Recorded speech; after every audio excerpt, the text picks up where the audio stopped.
하나님이 지금도 살아계십니다. 살아계신 하나님이 우리에게 말씀하시고 계시는데 그 말씀하시는 방법은 성경을 통해서 말씀하십니다. 혹시 오늘 교회를 처음 나오신 분들 무슨 하나님이란 분이 살아계신다는데 어떻게 말씀한단가 하고 궁금할 수 있습니다. 그런데 하나님은 살아계셔서 성경을 통해서 우리에게 말씀해 주십니다. 그렇다면 이 성경을 우리가 읽게 될 때에 하나님이 우리에게 말씀하시는 중요한 메시지가 무엇인가를 알아차리는 것은 굉장히 중요합니다. 우리가 일반 학교에서 공부를 할 때도 학교에 우리 그 매터리얼들이 뭘 말하는가 핵심을 잡아내는 게 중요하잖아요. 성경을 읽을 때도 이 성경의 핵심이 뭔가를 우리가 아는 것은 굉장히 중요합니다. 저는 신앙생활 할 때 가장 중요한 것이 이거라고 생각합니다. 성경을 읽으면서 성경을 통해서 하나님이 우리에게 무엇을 핵심적으로 말씀하시는가를 알아차리는 거라고 생각합니다. 그렇다면 하나님의 말씀을 혹은 하나님의 핵심적인 말씀을 알아차리는 비결이 뭘까 하는 것입니다. 그 비결 중에 하나가 성경에 빈번하게 등장하는 단어를 주목하는 것이 필요합니다. 우리도 글을 쓰거나 편지를 쓸 때 중요한 것을 전달하는 방법 중에 하나가 중요한 단어를 통해서 혹은 반복해서 어떤 강조할 것을 전달하게 되는 것처럼 하나님도 중요한 단어를 반복하면서 우리에게 중요한 메시지를 전달하는 것입니다. 그러므로 성경을 읽을 때 성경에 반복되는 단어가 뭔가를 주목하는 것이 굉장히 중요합니다. 근데 성경에는 가장 빈번하게 등장하는 단어들이 많이 있습니다. 근데 그 중에 상당히 높은 수위를 차지하는 단어가 하나 있는데 두려워 말라는 단어입니다. 무슨 단어라고요? 두려워 말라. 하나님이 많은 곳에서 두려워 말라, 두려워 말라, 두려워 말라라고 말씀합니다. 언젠가도 말씀을 드렸지만 성경학자들의 조사에 근거하면 365번 나온다 그렇게 되어 있습니다. 두려워 말라라는 단어가 365번 나온다는 것입니다. 굉장히 의미가 있잖아요. 왜 365번일까? 그래서 어떤 신학자는 두려워 말라라는 단어가 365번 나오는 이유는 우리에게 365일 매일 두려워하는 일들이 있기 때문이라고 해석했습니다. 저는 개인적으로 이 해석이 틀리지 않다고 생각합니다. 우리에게는 매일 크고 작은 두려움이 있습니다. 신입생들에게도 두려움이 있을 것입니다. 이번에 MT 중에 신입생들을 만나게 되었는데 똑같더라고. 매년 들어오는 신입생들 그 모습들. 자기들이 막 모든 것을 다 알고 자기들이 세상에 제일 높은 사람인 것 같고 막 세상에 막 가장 강력한 사람인 것처럼 하는 것은 매년 반복되는 현상 똑같더라고. 그런데 겉으로는 되게 막 나는 뭐 두려운 게 없습니다 막 이런 식으로 폼을 잡고 있지만 저는 확신합니다. 그 내면에 두려움이 있을 것입니다.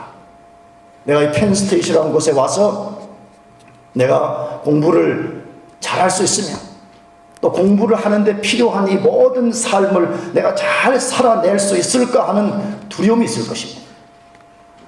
제 학생들에게도 두려움이 있다는 것을 저는 너무 잘 알고 있습니다.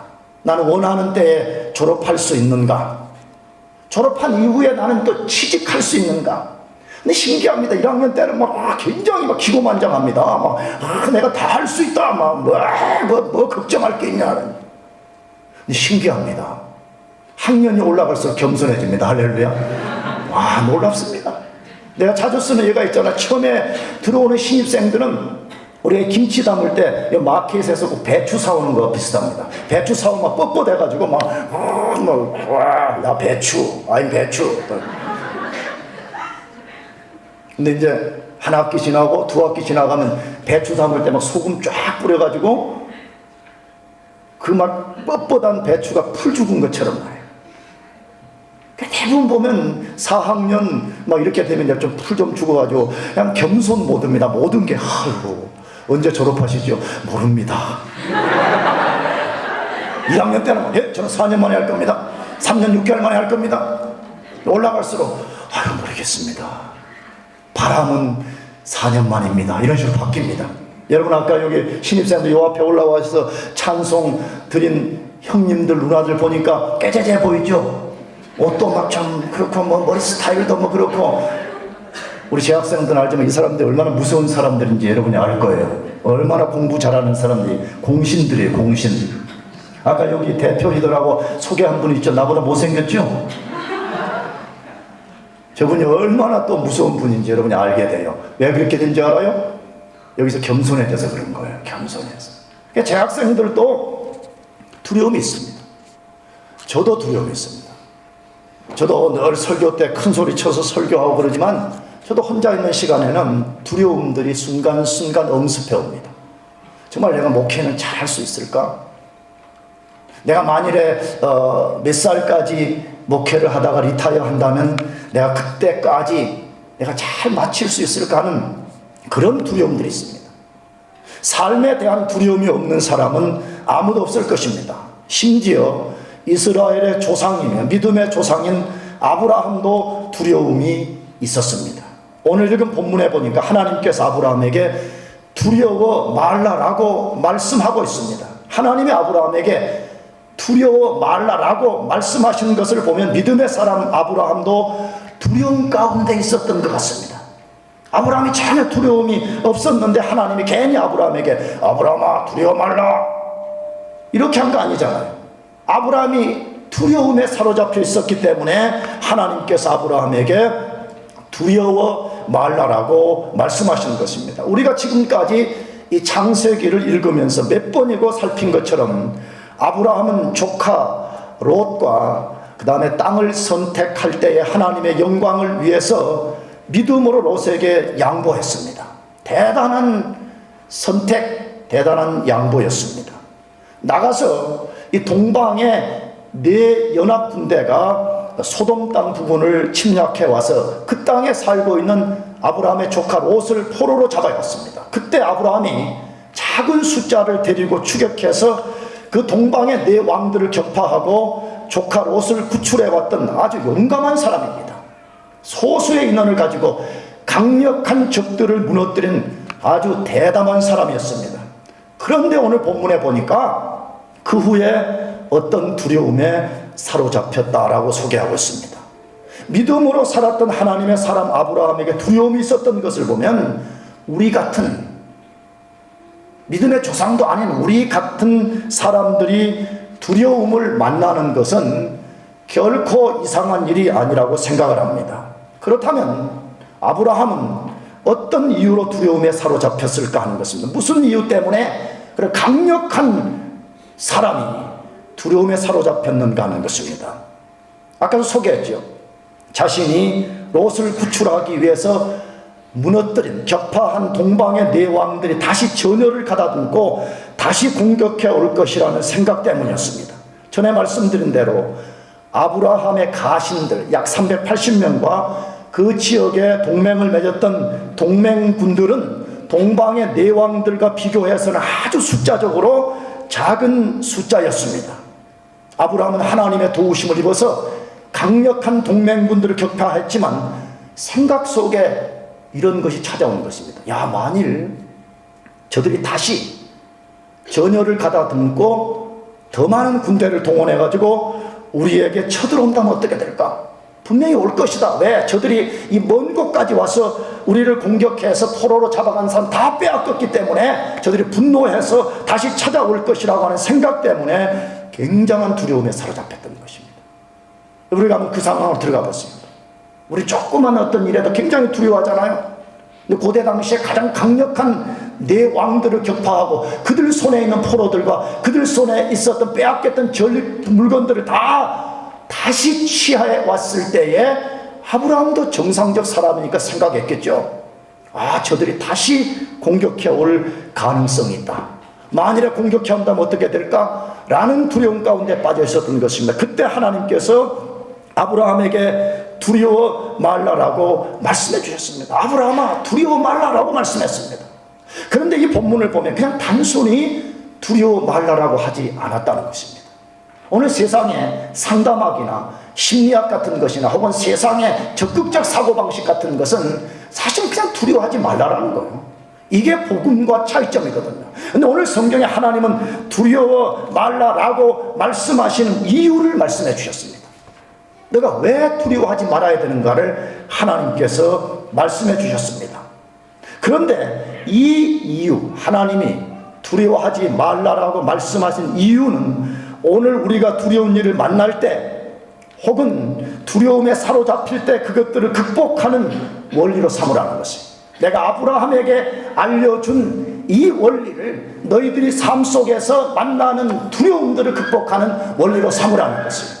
여러분, 이번 학기를 시작하면서 혹은 인생을 시작하면서 여러분을 사로잡는 두려움을 이 원리로 이기시길 바랍니다. 그렇다면 첫 번째로 어떻게 삶의 두려움을 극복할 수 있는가 하는 것입니다. 자신의 감정이 아니라 하나님의 말씀을 의지해야 됩니다. 자기 자신의 감정이 아니라 하나님의 말씀을 의지해야 된다고 말씀합니다. 어디에서?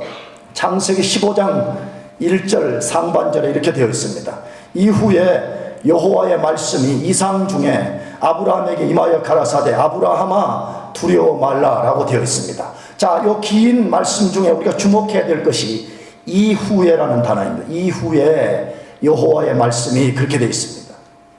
이후에라는 이 단어는 아브라함이 언제 두려움에 사로잡혔는지를 알려주는 단어입니다. 앞에서도 말씀드렸습니다. 아브라함은 롯을 포로로 잡아간 자들을 격파하고 롯을 구출하고 돌아온 후에 적들이 침략해 올 것이라는 생각 때문에 두려움에 사로잡혔습니다. 현실적으로 그렇게 될 가능성이 충분히 있었습니다. 왜냐하면 이 창세기에 그 당시에 그 여러 가지 상황들을 연구해 보면 얼마든지 공격당한 동방의 네 왕들이 다시 공격할 가능성이 있었습니다. 그렇기 때문에 아브라함이 두려움에 사로잡혀 있었던 것입니다. 그러나 성경을 보면 실제로는 공격을 해오지 않았습니다. 아브라함의 이 생각, 아브라함의 감정이 두려운 생각에 사로잡혔던 것입니다. 다시 말씀드리지만 적들은 실제로 공격해 오지 않았습니다. 아브라함이 생각하기에 적이 다시 쳐들어올 것이라고 판단했고 그것이 그의 감정에 두려움을 느끼게 만들었던 것입니다. 우리 인생의 존재 요소 중에 감정은 굉장히 중요합니다. 이 감정이 얼마나 중요한가를 알 수 있는 것은 우리는 대부분 감정의 지배를 당하는 것을 보면 알 수 있습니다. 우리가 왜 사랑이 잘 안 되느냐? 왜 우리가 어떤 행동이 잘 안 옮겨지느냐? 감정의 지배를 받기 때문에 대부분 교회를 좀 다니면 하나님이 서로 사랑하라, 원수를 사랑하라, 뭐 형제를 도와라 이런 이론적으로 잘합니다. 이 지적으로는 잘합니다. 근데 왜 안 되는 것이요? 감정에 뭔가 뒤틀린 게 있는 것입니다. 그래도 내가 그 친구 용납하지 못하겠어. 이 감정에 어떤 앙금이 남아있고 감정에 이 뒤틀린 것이 있기 때문에 하나님의 말씀을 이론적으로 아는데도 안 되는 것입니다. 그래서 대부분의 사람들은 감정에 지배된 것을 알 수가 있습니다. 그러므로 감정이 얼마나 중요한 요소인가를 알 수 있습니다. 그러나 성경은 말합니다. 감정은 의지할 대상이 아니라고 말씀합니다. 특별히 오늘 이 영광교회 우리 젊은이들은 이 말씀을 기억해야 됩니다. 젊은이들은 주로 감정적 신앙생활을 많이 하려고 합니다. 감정적으로 뭐가 좀 느껴지면 하나님이 나를 사랑한다고 생각하고 그렇지 않으면 사랑하지 않는다고 생각하니까 쉽게 신앙을 버리는 사람들이 많습니다. 감정주의를 따르는 신앙은 모래 위에 집을 지은 것과 똑같습니다. 내가 자주 말씀드렸잖아요. 우리 감정은 오전 11시도 못 지나는 것 같아. 제가 자주 말씀드려요. 우리 교회에서 나는 뭐 새벽에 와가지고 하나님 나 오늘 하루도 거룩하게 살게 해주세요. 거룩한 정서를 품고 살게 해주세요 라고 기도하거든요. 그럼 진짜 하나님이 그런 은혜를 참 주시는 것 같아요. 그래서 아침에 멋지게 시작합니다. 이상하게 오전 11시쯤 되면 나 같은 경우는 그래요. 이상한 생각들이 떠오르기 시작해. 악한 생각, 음란한 생각, 사악한 생각, 거짓된 생각, 이것들이 스물스물 내 속에서 올라오는 것을 봅니다. 여러분 만일에 그때에 우리가 이 감정을 따른다면, 내 속에 일어나는 그 감정적 상태를 따른다면 우리는 파멸에 떨어지고 말 겁니다. 우리는 신앙적으로 아무 열매를 맺지 못할 것입니다. 감정은 매우 중요한 것이지만 절대 의지할 대상이 아닙니다. 그래서 하나님은 아브라함이 감정적 두려움에 사로잡혀 있을 때 그것을 극복하는 원리를 알려주신 것입니다. 그것을 어떻게 극복하라고요? 다시 본문에 뭐라 그랬어요? 여호와의 말씀이 이상 중에 아브라함에게 임하여 가라사대 아브라함아 두려워 말라라고 말씀했습니다. 하나님이 환상 중에 말씀을 통해서 아브라함에게 찾아왔습니다. 이게 굉장히 또 어려운 이야기긴 한데, 쉽게 말하면 하나님이 자신의 말씀을 통해서 아브라함에게 찾아오셔서 그 말씀을 통해서 아브라함아 두려워하지 말아라 라고 말씀하시는 것입니다. 무엇을 배우지요? 두려움에 대한 치료약이 있다는 거예요. 두려움을 막아낼 수 있는 방패가 있다는 것이, 그것은 하나님의 말씀이라는 것이 실제 그렇습니다. 하나님은 아브라함이 전쟁에서 싸우며 행동할 때는 함께 하시며 싸워주셨습니다.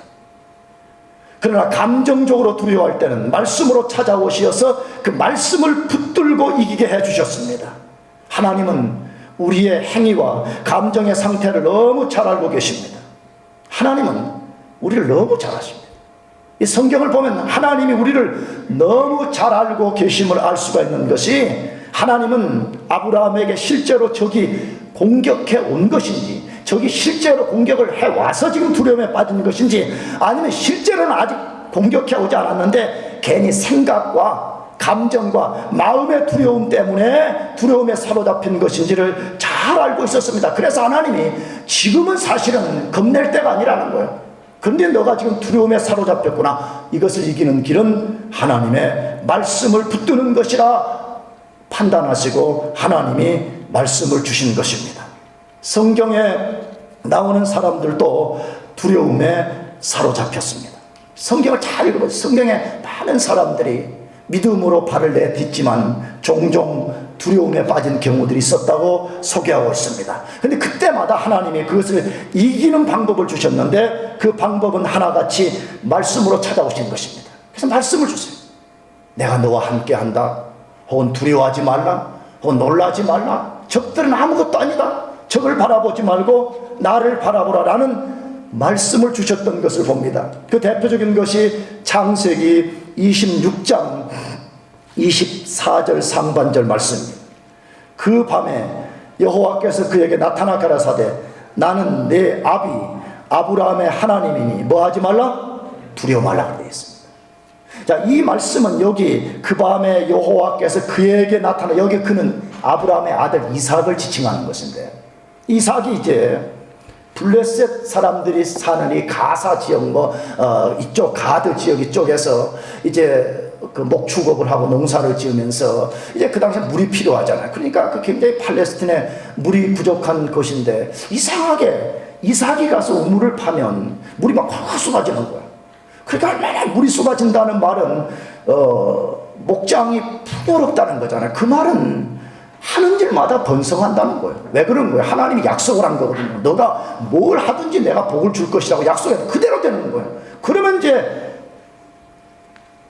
블레셋 사람들이 와가지고 그 우물을 빼앗기 위해서 온갖 방법을 다해서 이제 막 괴롭히는 것입니다. 그러면 이삭이 평화의 사람이었기 때문에 그 우물을 포기하고 또 다른 곳에 우물을 또 파는 거예요. 그러면 또 우물물이 꽉 쏟아지는 거예요. 그렇게 계속 블레셋 사람들이 괴롭히거나 아니면 우물물을 막 막아버리고 막 이런 식이에요. 그래서 이삭이 이제 그래도 끝까지 다투지 않고, 오늘 본문에 보게 되면 부엘세바라는 지역으로 이제 옮겨가게 돼요. 그때 이삭 속에 두려움이 있었던 것 같아요. 내가 이제 또 다른 낯선 곳으로 가게 될 때에 정말 저들이 어떻게 할까? 혹은 우물을 파면 우물이 나올까?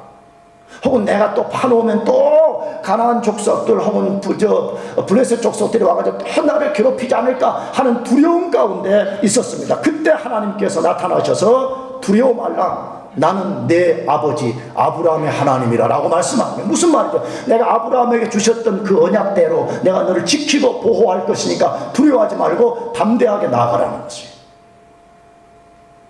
나가서 이사야 41장 10절 이 말씀은 다 같이 한번 읽어보겠습니다. 시작. 두려워 말라. 내가 너와 함께 함이니라. 놀라지 말라. 나는 네 하나님이 됨이니라. 내가 너를 굳세게 하리라. 참으로 너를 도와주리라. 참으로 나의 의로운 오른손으로 너를 붙들리라. 이 말씀은 이스라엘 백성들에게 주신 말씀입니다. 이스라엘 백성들이 하나님 아는 지식이 없으니까, 하나님을 믿는 믿음이 없으니까 계속해서 하나님을 신뢰하지 못하고 자꾸 우상 숭배하고 힘없는 이 세상 나라를 자꾸 의지하려고 그러니까 하나님께서 이사야를 통해서 말씀하는 거예요. 너희 두려워하지 말고 살아계신 하나님을 의지해 보라는 거예요. 그러면 하나님께서 강한 손으로 너희를 붙들어 줄 것이라 라고 말씀하시면서 두려워 말라, 두려워 말라라고 말씀하신 것입니다. 우리 삶의 죄를 치료하는 유일한 치료제는 하나님 앞에 회개하는 거예요. 리펜턴스 하는 것입니다. 그러나 삶의 두려움이 찾아올 때 이 삶의 두려움을 치료하는 치료제는 하나님의 말씀입니다. 하나님 말씀만이 우리의 두려움을 이기게 해주시는 유일한 길입니다. 믿습니까? 하나님 말씀은 살아있고 운동력이 있어서 우리가 이 말씀을 붙들게 될 때에 이 말씀이 우리 속에 능력으로 역사해서 두려움을 몰아내 주시는 것입니다. 그러므로 우리가 하나님 말씀을 듣는 시간을 가져야 됩니다. 재학생들 특별히, 물론 신입생도 이제 그렇게 해나가야 되겠지만, 자꾸 두려움 속에 빠져서 두렵다, 염려, 낙심, 좌절하지 말고 두려움이 찾아온다면 하나님 말씀 듣는 시간을 꼭 가져야 됩니다. 하나님 말씀을 처삼촌 벌초하듯이 슬렁슬렁 그렇게 하니까 하나님 말씀이 들려오지도 않고 여러분 속에 역사가 안 일어나는 거 아니에요. 하나님 말씀을 귀 기울여서 듣는 것이에요. 그 앞에서 하나님 말씀을 깊이 듣는 것이에요. 그때 하나님께서 어떤 약속을 주실 때 우리가 그 약속을 꼭 붙들어야 되는 것입니다. 하나님 말씀은 강력한 능력이 있습니다. 그런 사람은 반드시 두려움을 극복할 수 있습니다. 하나님 말씀을 붙들고 삶의 두려움을 이겨내시길 바랍니다. 그 다음 두 번째로 어떻게 삶의 두려움을 극복할 수 있는가 하는 것인데, 하나님이 어떤 분이신가를 잘 알고 기억해야 됩니다. 우리가 두려움을 극복하기 위해서는 하나님이 어떤 분인가를 잘 알아가고 우리가 잘 기억하는 것이 필요합니다.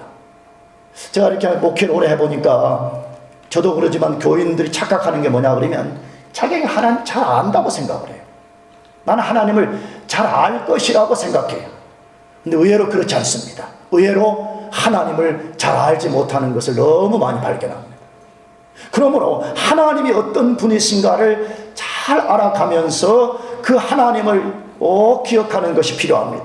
창세기 15장 1절 하반절에 나는 너의 방패요 너의 지극히 큰 상급이니라 라고 말씀했습니다. 하나님께서 두려운 감정에 사로잡힌 아브라함이 그것을 극복하게 하는 또 다른 방법을 여기 소개하고 있는데, 그것은 아브라함에게 하나님이 어떤 분이신가를 소개해주고 있는 것입니다. 다시 말하면 너는 내가 소개하는 내가 누구인가를 잘 기억하라 라고 지금 말씀하는 것입니다. 근데 그 하나님이 아브라함에게 하나님이 어떤 분이라고 먼저 소개했어요. 나는 너의 무엇이 된다? 방패가 된다라고 말씀했습니다. 여러분, 왜 하나님이 갑자기 방패가 되어주겠다고 약속하시는 거예요? 항상 하나님은 상황과 문맥에 근거해서 말씀하시는 분이잖아요. 아까 말씀드린 대로 아브라함이 지금 적들이 다시 쳐들어올 것이라는 두려운 마음에, 두려운 생각에 사로잡혀 있어. 그때 하나님께서 아브라함 두려워하지 말아라. 내가 너의 방패가 되어줘서 악한 자들 적들이 일절 쳐들어올 수 없게 해주시겠다고 약속하신 것입니다. 그런데 나가서 이 말씀 속에는 아브라함아 잘 봐라. 너의 생애 전체를 봐라. 내가 너에게 지금까지 방패 노릇 해주지 않았느냐? 이걸 상기시키는 것이에요. 근데 실제 아브라함의 생애를 보면 하나님이 방패 노릇 해주셨습니다. 원래 아브라함이라는 사람은 갈대아 우르라는 지역에 살았는데 지금 이란, 이라크 부근에 살던 사람, 우상 숭배하다가 지옥 떨어질 사람이었어요. 근데 하나님이 불쌍히 여겨서 하나님이 콜링해가지고 너는 이제부터 믿음의 사람으로 살아라. 그러니까 내가 약속한 땅으로 가라 그랬어요. 그런데 성경에 보니까 약속한 땅을 가라고만 했지 어디로 가야 될지 알지 못했다고 되어 있어요. 그러니까 출발은 했지만 목적지는 모르는 거예요. 무슨 이야기가 있어요? 너는 내가 한 걸음 한 걸음 인도할 때 그걸 따라오면 된다, 이 말씀이죠. 근데 놀라운 것, 성경을 보면 어디로 갈지 몰랐는데 하나님께서 지켜주신 것입니다. 그 수천 킬로 먼 거리 가나안 땅까지, 오늘 이스라엘 땅이죠. 그 땅까지 오게 된 것입니다. 여러분 생각해보세요.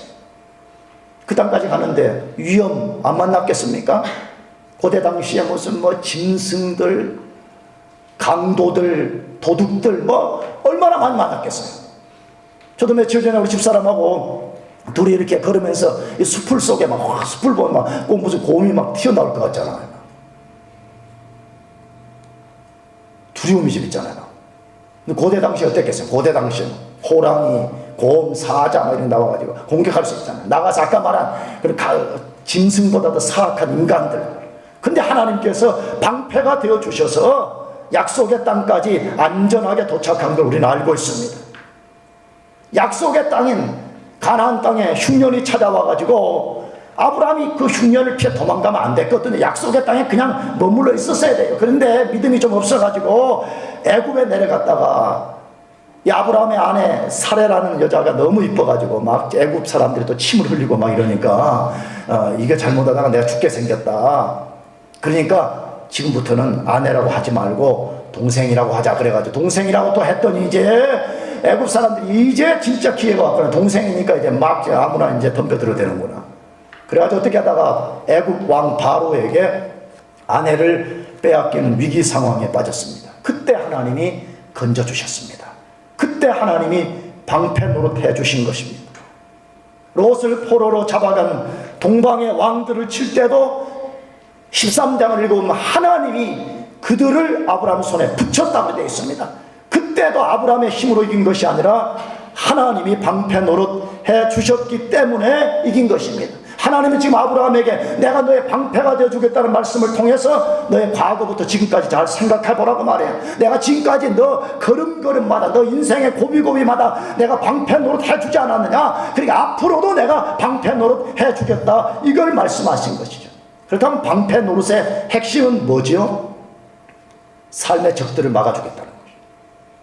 그런 일도 없지만 만일에 동방의 네 왕들이 재침략을 한다면 내가 너의 방패가 되어서 그들을 막아주겠다는 약속이지. 나가서 사단으로부터 막아주겠다는 것입니다. 여러분, 사단은 강력한 존재입니다. 믿습니까? 무슨 사단을 갖고 장난치는 사람들이 있어. 막대기 가지고 무슨 두더지 잡듯이 말이에요. 그런 존재가 아닙니다. 우리 힘과 지혜로는 사단을 이길 수가 없습니다. 그런데 하나님께서 우리를 사단의 손에서 지켜주고 계십니다. 그렇기 때문에 우리가 여기 존재하고 우리가 하나님을 섬기며 살게 되는 것입니다. 수많은 유혹, 수많은 템테이션, 이것들로부터 하나님께서 막아주시기 때문에 우리가 여기에 존재하는 것입니다. 하나님이 여러분의 방패가 되심을 믿으시기 바랍니다. 믿어야 돼. 이걸 믿어야 돼. 이걸 믿어야 돼. 나가서 하나님이 어떤 분인가를 또다시 소개하는데 아브라함에게 나는 너의 지극히 큰 상급이 되어주신다라고 약속했습니다. 나는 너에게 지극히 큰 상급이 되어준다라고 말씀했습니다. 요 말도 주의해서 읽어야 됩니다. 아브라함이 큰 상급을 받는다라고 이렇게 기록되어 있지 않고 하나님이 아브라함에게 큰 상급이 되어주신다. 다시 말하면 하나님 자체가 아브라함에게 큰 상급이 된다. 지금 그렇게 말하고 있는 것이죠. 이 말을 주의해서 들어야 됩니다. 하나님이 나에게 어떤 기프트를 이걸 이만큼 주겠다, 지금 그 말이 아니고 하나님 자체가 너의 상급이 되어주겠다라고 말씀하고 있는 것입니다. 그렇다면 왜 하나님께서 이 말씀을 하셨겠어요? 이것도 아까 말씀드린 대로 아브라함의 상황과 관련이 있는 것이죠. 아브라함은 전쟁에 나가서 포로로 잡힌 자들을 다 찾아왔고 적들이 빼앗아간 모든 물품과 플러스 그들이 가진 것까지 다 다시 빼앗았습니다. 그럼 고대 당시에는 원리가 전쟁에 나간 승리한 자가 전리품을 취하게 되어 있습니다. 아브라함이 그것을 취할 수 있었습니다. 그런데 악한 소돔 왕이 와가지고 우리 거니까 너가 그것만 갖고 사람은 나에게 보내라 그러니까 아브라함이 알아차리고, 아하, 소돔 왕의 제안을 내가 받아들이면 소돔 왕이 두고 내가 앞으로 하나님이 나를 축복해서 내가 부자가 될 것인데 소돔 왕이 축복해서 내가 부자가 되었다는 말을 듣겠구나. 다시 말해 하나님의 영광을 가리는 일이 생기겠구나. 그래서 아브라함이 자기가 취할 수 있었음에도 불구하고 하나도 안 가졌다고 되어 있어요. 다시 말하면 자기가 전쟁에서 얻은 것을 다 잃은 거지요. 그때 하나님께서 아브라함에게 찾아오셔서 아브라함에게 보상해 주신 거예요. 어떤 보상이요? 내가 너에게 상급이 될 것이다. 내가 너에게 지극히 큰 상급이 될 것이라고 약속을 해 주신 것입니다. 여러분 잘 보세요. 이것이 믿음으로 사는 사람이 얻는 하나님의 축복인 것입니다. 그렇다면 하나님이 너에게 지극히 큰 상급이 된다는 이 말씀은 뭔가를 우리가 잘 듣는 게 필요합니다. 왜 하나님이 내가 너를 부자 되게 하겠다 이렇게 하지 않고 내가 너에게 지극히 큰 상급이 된다라고 말씀했냐 이거예요. 이 말의 가장 핵심은 이제부터는 너는 하나님 자신이 나를 가질 것이다 그 말이에요. 하나님은 내가 너의 상급 자체라 그렇게 말씀하는 거 아니에요? 하나님이 어떤 분이에요? 그렇다면요 하나님이 어떤 분이에요? 하나님의 독특한 성품들이 많이 있는데 그 중에 하나가 하나님의 전능하심입니다. 믿습니까? 이제부터는 너의 상급은 전능한 하나님 나 자신이라고 나가서 하나님의 무한한 지혜의 왕이신 하나님 그분을 너가 소유하게 될 것이다 라고 말씀하는 거 아니에요. 젊은이들이 자동차 좋아하잖아요. 자동차 예를 들어 봅시다. 머스탱인가 젊은이 좋아하잖아요. 그거 보면 와 막 침 흘려 그러잖아요. 람보르기니인가 뭐 그거 하면 막 우리 아이들도 좋아하더라고. 아버지가 돈도 없는데 와 람보르기니라고 막 그러더라고. 난 별로 좋아 보지도 않던데. 근데 그거 한 대에 막 몇 억씩 그러잖아요. 여러분 그 한 대를 우리가 사거나 얻게 되는 것도 굉장한 기쁨일 거예요. 근데 여러분 람보르기니를 만드는 공장이 우리 거라 놀래지도 않군요. 불가능해서. 아니야 그냥 공장에서 나온 자동차를 한 대씩 갖는 게 아니라 그냥 자동차를 만든 공장을 내가 갖는 공장을 갖는 거야. 지금 아브라함에게 하나님이 그걸 약속한 거 아니에요? 이제부터는 람보르기니를 한 대씩 필요할 때 주는 것이 아니라 람보르기니의 공장을 너가 갖게 된다. 하나님이 그렇게 약속을 하시는 것이에요. 나가서 너의 지극히 큰 상급이 된다는 말은 뭐예요? 나의 소유가 이제부터는 다 너의 것이다. 땅에 속한 것, 하늘에 속한 것이 다 너의 것이다. 그렇게 말씀하는 거예요. 여러분 이것은 아브라함뿐만 아니라 오늘 그리스도 예수 안에 거하는 우리 모든 사람에게 주어진 약속입니다. 에베소서를 집에 가서 읽어보시기 바랍니다. 그리스도 예수 안에서 하나님께서 예비하신 땅에 속한 것과 하늘에 속한 모든 것이 장차 그리스도인들의 이너리턴스로 주어질 것이라고 약속하고 있지 않습니까? 그러므로 하나님을 자신의 상급으로 삼는 사람은 시편 23편 1절에 다윗처럼 고백하게 되는 것이에요. 거기 다윗이 뭐라고 고백했어요? 여호와는 나의 목자시니 내가 부족함이 뭐라고요? 없으리라. 여호와는 나의 목자, 여호와가 나의 기업이요 나의 상급이 되기 때문에 내가 부족함이 없다는 거예요. 하나님을 위대한 기업으로 삼고 사는 사람들은 소돔 인간들이 좋아하는 악한 물건들, 악한 사람들, 악한 물질들, 악한 세상 이것을 탐닉하지 않는다는 거예요. 거룩하신 하나님 그분 자체를 사모하게 되고 거룩하신 하나님 그분으로부터 오는 그 축복을 사모하기 때문에 다윗처럼 고백하게 되는 거예요. 여호와는 나의 목자시니 내가 부족함이 없으리로다 라고 고백하게 되는 거예요. 그렇다면 왜 아브라함과 아브라함의 후손들은 우리가 이렇게 놀라운 하나님의 축복의 약속을 받았음에도 불구하고 두려움에 빠지게 되고 좌절하게 되고 낙심하게 되는가 하는 것이에요. 그것은 자기 자신의 아버지 되신 하나님에 대한 망각 때문입니다. 하나님이 누구이신가 모르기 때문에 그런 것입니다. 하나님을 모를 뿐만 아니라 하나님이 나에게 어떤 분이 되시는가를 기억하지 못하기 때문에 두려움에 빠지는 것입니다. 저는 몇 년 전에 나의 작은 경험을 이야기한 적이 있었습니다. 제가 신학교를 졸업할 즈음에 저를 지도했던 교수님이 몇 명을 불러놓고 이야기했습니다. 너희들이 앞으로 목회 현장에 나가면 너희들이 상상할 수 없는 어려움들을 만나게 될 것이고, 그 어려움들을 만나게 되면 하나님의 존재에 대한 의심이 찾아올 것이라고 했어요. 너무 어려운데 앞을 봐도 하나님이 안 보이는 거예요. 위를 봐도 하나님이 안 보이는 거예요. 그분이 했던 말이에요. 옆을 봐도 하나님이 안 보일 거라는 거예요. 그럴 때는 너희가 뒤를 돌아보라 그랬어요. 뒤를 돌아보면 하나님께서 너희 삶을 과거에 어떻게 인도해 오셨는가를 너희가 기억하게 되면서 그것을 통해서 살아계신 하나님을 보게 될 것이라고 했습니다. 사실입니다. 우리가 실망하고 낙심하는 것은 망각, 하나님을 알지 못하고 하나님을 기억하지 못하는 것 때문에 두려움에 사로잡히는 것입니다. 그래서 위대한 설교자 워런 위어스비는 이렇게 말했습니다. 당신의 삶은 당신의 믿음만큼 크고, 당신의 믿음은 당신이 아는 하나님만큼 클 것이다, 그렇게 말했습니다. 우리 삶이 하나님 앞에 위대해지기를 원한다면 우리의 믿음이 커져야 된다고 말하는데, 우리의 믿음이 커지기 위해서는 누구를 알아야 된다고요? 하나님을 알아야 된다는 거예요. 여러분, 속임 당하면 안 됩니다. 목사도 여러분도 하나님을 모르면서 교회에서 얼마든지 열심을 품을 수 있습니다. 하나님을 진짜 모르면서 얼마든지 우리는 교회에 열심을 품는 사람들이 될 수 있습니다. 그러나 그런 사람들은 그런 상황이 사라져버리면 다시 옛사람으로 돌아가 버리는 것입니다. 하나님을 아는 지식이 없어서 그렇습니다. 그래서 성경 호세아서 6장 3절 상반절은 말씀합니다. 그러므로 우리가 여호와를 알자, 힘써 여호와를 알자.